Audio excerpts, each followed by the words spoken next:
Welcome back, everyone. Ready for another deep dive? Always. Great. This time, we're jumping headfirst into the world of AI. Specifically, a pretty cool new development called SigLIP 2. SigLIP too. It's creating quite a buzz. Yeah, it really is. But even though this is cutting edge, it's not as complex as it might sound. SigLIP 2 is all about vision language encoders. Which essentially means, Well, imagine teaching a computer to see and understand images just like we do. And not just see them, but connect them with words. right, like understanding the meaning behind an image. Exactly. So like if you see a picture of a cat curled up in a sunbeam, SigLib 2 doesn't just see a blob of fur. It understands, okay, that's a cat, and it looks pretty content. And what's really remarkable about SigLIP too is that it can do this in a bunch of different languages. Yeah, it's not just stuck with English. It's truly multilingual. Which opens up a whole world of possibilities, right? Absolutely. And that's what we're digging into today. Our deep dive is based on a research paper from Google DeepMind. It just came out this month, February 2025. Yep. And let me tell you, they've really they've made some major improvements with SigLib 2. It's way more powerful, way more versatile, and honestly, just plain smarter than its predecessor. It really is a significant leap forward. The paper highlights some key advancements, multilingual capabilities, as you mentioned, but also the ability to extract what we call dense features from images. Dense features. Sounds a bit technical. It is, a bit, but think of it like this. SigLIP 2 isn't just seeing the big picture, it's understanding all the little details within an image. The finer points. Exactly, the final points. And then there's the improved localization. Meaning, Well, it's gotten a lot better at actually pinpointing specific things in an image, based on descriptions. so it's not just seeing a cat in a park. It can understand, like, okay, the cat is under that specific tree next to the bench. Precisely. Wow. Okay, so how do they manage to create this super smart AI? What's the secret sauce, so to speak? Well, they built upon the success of the original SigLIP, but they incorporated some new techniques, Techniques like like decoder-based pre-training, for one. decoder-based pre-training. That sounds like... It's kind of like teaching SigLIP to be a poet, in a way. It learns to look at an image and then generate a caption that perfectly describes what it sees. So it's learning to find the right words to match the image, like descriptive writing. Exactly. And then there's self-distillation. Self-distillation. I'm picturing some kind of like AI chemistry experiment. It's more like SigLIP 2 is becoming its own teacher, in a way. It's comparing its own predictions on different parts of an image. Checking its own work. Yeah. And by doing that, it refines its understanding, make sure it's really got it. And then what was the other one?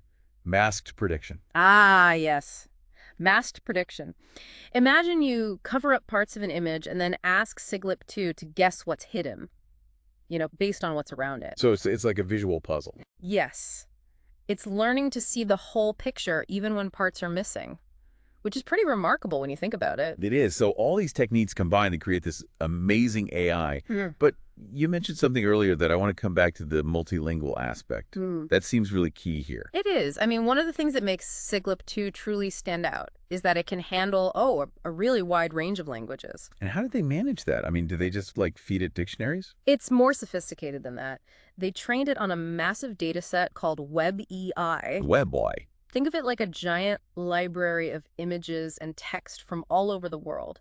It has over 10 billion images and 12 billion alt texts. Alt texts. You mean those like descriptions you sometimes see with pictures online? Yeah, those. And these alt texts, they cover, get this, 109 languages. Wow. That's a lot of languages. It is. I mean, they really went all out to make sure SigLIP 2 could learn from diverse cultural perspectives, understand how different languages describe the visual world. So it's not just an English-centric AI. It's really global. Exactly. And the crazy thing is, even though it's trained on all these languages, its performance in English tasks is still excellent. So it's not just multilingual. It's also really good at what it does. It's a true overachiever. And that actually ties into another fascinating area, its ability to extract these dense features we talked about earlier. Right, the finer points. Yeah. So let's unpack that a bit. Imagine SigLIP 2 is looking at a picture of a person smiling. It can tell you, okay, there's a person, and they're happy. That's the basic level. Right. But it goes deeper than that.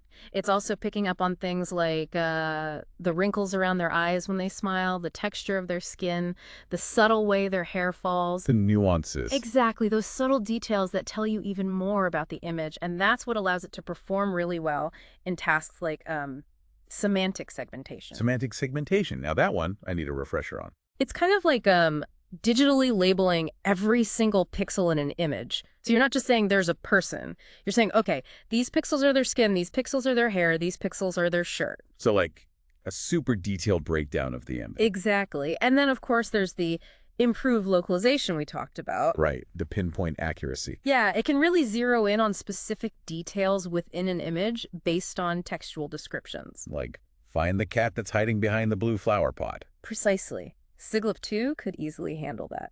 And it's actually more accurate than previous models in these types of tasks. It's like it's playing I Spy on expert mode. Pretty much. Yeah. But, all this talk about images and details, it makes me think about those vision language models, the VLMs. Right, the VLMs. Oh. The ones that combine, like, visual and linguistic understanding. Yeah, those. And the paper actually highlights how SigLIP 2, because of its ability to extract all those rich features from images, well, it makes it a really valuable tool for building these advanced VLMs. So SigLIP 2 is like the foundation. Exactly, and they actually tested it out, combined SigLIP 2 with a large language model called Gemma 2.2b. Gemma 2.2b. Yeah, and get this, the combination, it significantly outperformed other vision encoders in a variety of VLM tasks. Tasks like Image captioning, visual question answering, and even optical character recognition. So, pretty powerful stuff. Yeah, it sounds like they created a real AI dream team, SigLIP 2 and Gemma 2. They did, but there's another aspect of this research that I think is really important to highlight, and that's the focus on cultural diversity. Oh, right. We touched on that earlier with the whole WebLI dataset. Yeah, and it goes beyond just the size of the data set. They really made a conscious effort to make sure that the data they used to train SigLIP 2, it reflects the diversity of human languages and cultures. So it's not just an AI that understands the world from one perspective. Exactly. It's been exposed to a much wider range of perspectives, which means its understanding of the visual world is more nuanced and inclusive.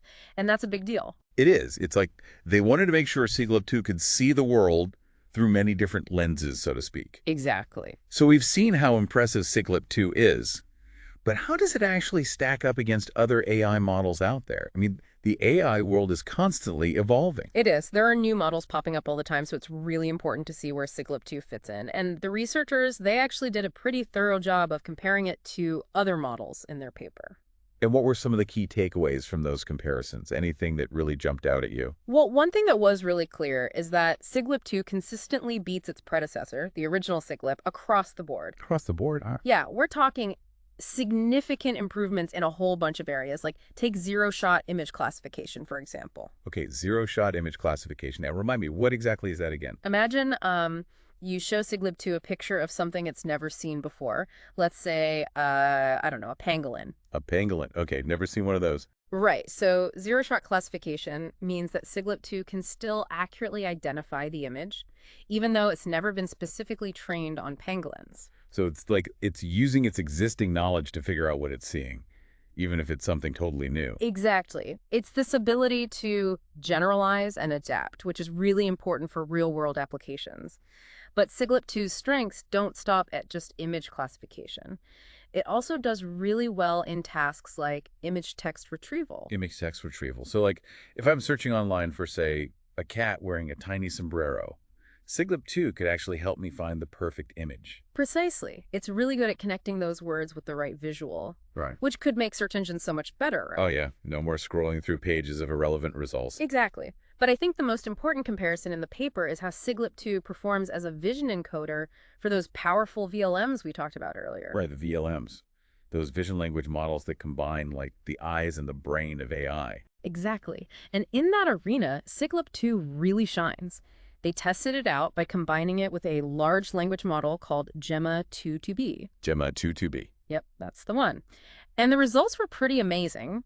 This combination, it consistently outperformed other vision encoders across a bunch of different tasks. We're talking image captioning, visual question answering, even optical character recognition. So it's like they created this, like, AI power couple, SigLIP 2 and Gemma 2. They just work really well together. They do. And it highlights why these advancements, like SigLIP 2, are so exciting. It's not just about the individual parts, it's about how those parts can work together to create something truly remarkable. It's all about synergy, right? Exactly. But it's not just about overall performance either. The researchers also looked at how SigLIP 2 compares in those dense prediction tasks, where it has to understand visual information at a, pixel level. Right. Like that semantic segmentation we talked about, where SigLib 2 is labeling every single pixel in an image. So how did it do? It actually outperformed other popular models, which is really impressive considering it's a multilingual model, going up against models that are specifically designed for these really detailed tasks. It's like it's not even trying to be a specialist, but it's still winning. Right.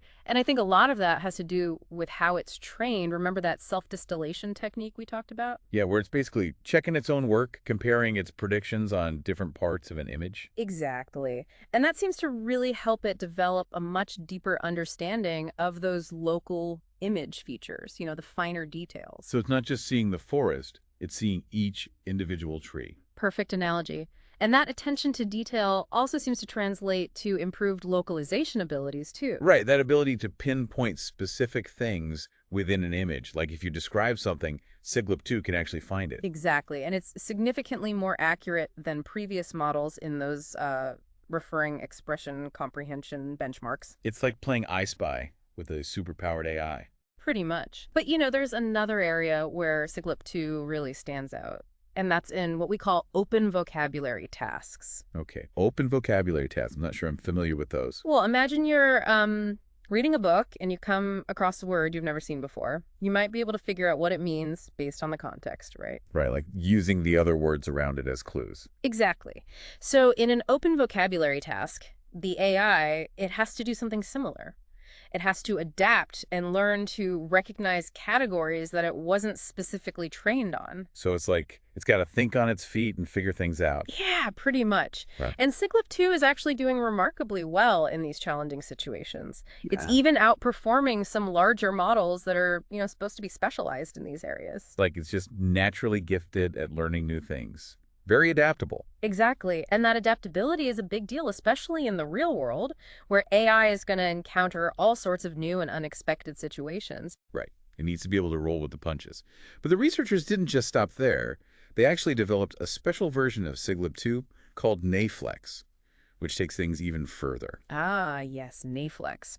This is where things get really interesting. So, NAFlex takes all the strengths of SigLip 2, but it addresses a really common challenge in computer vision: dealing with images of different shapes and sizes. Okay, different shapes and sizes. Yeah. Why is that such a big deal for AI? Well, imagine you have this amazing panoramic photo. It's beautiful, it's rectangular, but the website you're trying to upload it to, it only accepts square images. Ugh, I hate when that happens. Right, so what do? You have to crop it or resize it, and that can cut off important parts of the image or distort it, make it look weird. Yeah, it never looks quite right. Exactly. Yeah. And that's the kind of problem that traditional vision language models often face. They're usually designed to work with those nice, neat square images. But when they encounter something different, like a rectangular photo or a document, their accuracy can suffer. So NAFlex comes in to save the day. Exactly. NAFlex borrows some really clever ideas from other innovative models. It combines the flexibility of Flexivit, which lets a single model handle multiple resolutions, with the aspect ratio awareness of Navit, which processes images at their native shapes and sizes. So it's like a hybrid, a superpowered hybrid. Yeah, taking the best of both worlds to create a much more versatile approach to image understanding. Adaptable. Flexible, precisely. And it pays off.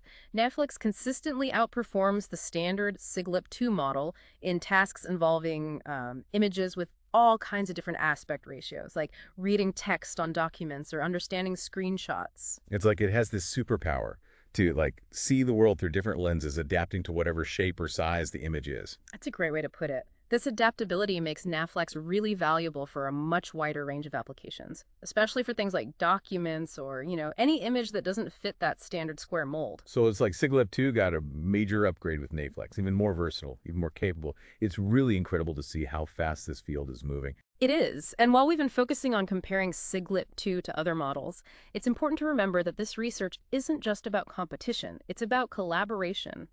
and pushing the boundaries of what's possible with AI. Right, right. It's about working together to make things better. And speaking of working together, doesn't the researchers make all their models and code publicly available? They did. They took an open source approach, which is so important for fostering innovation. They're encouraging other researchers to build upon their work. It's like they're saying, hey, let's all work together to create something amazing. Exactly. And that's what makes this research so inspiring. It's not just about, technical advancements. It's about using those advancements to create a better future for everyone. But we should probably save that conversation for our next part. Yeah, good idea. We've explored the what and the how of SigLIP 2. Now, in part 3, we'll dive into the why. We'll talk about the bigger picture and what all this means for, our lives and the world around us. All right, so we spent the last 2 parts really getting into the nuts and bolts of SigLIP 2, how it works, how it stacks up against the competition. But now, the big question, the so what? How could this technology actually change things, make a difference? That's the really exciting part, right? It's not just about the technology itself. It's about the potential impact it could have on, well, on all of us. Exactly. I mean, we've talked about all these incredible capabilities, multilingual, understanding, dense features, adaptability. But what does that actually mean for the average person? How could SigLIP 2 impact their lives? Well, one area where it has the potential to be really transformative is accessibility. Imagine a world where language barriers are no longer an obstacle to accessing information online. Wow, yeah, that's huge. Right. I mean, AI that can understand and translate visual content across different languages, that could open up a whole world of knowledge and opportunities for people all over the globe. So it's breaking down those communication walls. Exactly. And it's not just about language either. Think about the impact on people with visual impairments. SigLIP 2's ability to extract those dense features from images, understand spatial relationships, it could lead to, much more sophisticated image description tools. So instead of just hearing, okay, there's a dog in a park, someone using assistive technology could actually get a much richer description, like there's a golden retriever running through a field of wildflowers with a big smile on its face. Precisely. It's about providing that context, that detail that really brings the image to life, making the world more accessible, more inclusive for everyone. And it's not just about making information more accessible. SigLIP 2 could also completely revolutionize the way we search for and interact with information online. Oh, absolutely. Imagine instead of just typing keywords into a search bar, you could actually use a combination of text and images to find what you're looking for. So like if I'm searching for, I don't know, a specific type of lamp, I could show SigLIP 2 a picture of a similar style and say, find me lamps like this, but in a different color. Exactly. It's like having a personal shopper who understands not only what you're saying, but what you're seeing as well. That would definitely make online shopping a whole lot easier. Right. And this ability to seamlessly integrate visual and linguistic understanding, it could even change how we manage and organize our own personal photos and videos. Oh man, no more spending hours scrolling through thousands of photos trying to find that one specific picture. Exactly. SigLIP 2 could automatically tag and categorize your photos, make it so much easier to search, sort, and, relive those memories. Now that's something I think everyone would appreciate. But it's not just about practicality and organization. SigLIP 2 could also have a huge impact on creativity and innovation, like in fields like art and design.